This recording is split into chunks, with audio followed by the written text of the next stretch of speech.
Hello friends, welcome to Creative Medicine. In this lecture, we will learn about Now,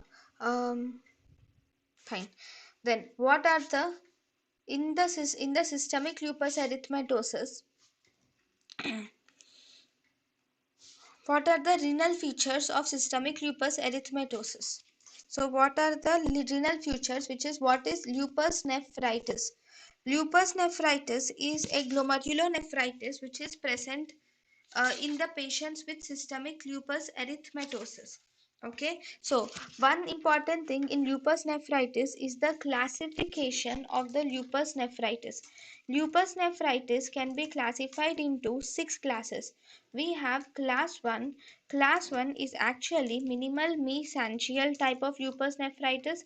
Then we have class 2. Class 2 is mesangial proliferation lupus nephritis, which is class 2. Then we have class 3. In the class 3, we have focal nephritis is seen in class 3. Then we have class 4. In the class 4, we have diffuse nephritis is seen in class 4. Diffuse nephritis in class 4. Then we have class 5. In the class 5, we have membranous nephritis is present in class 5. Then we have class 6.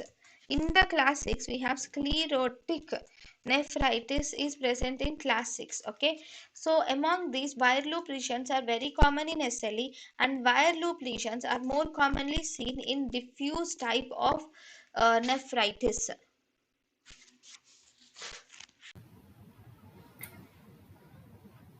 thank you and thank you for watching.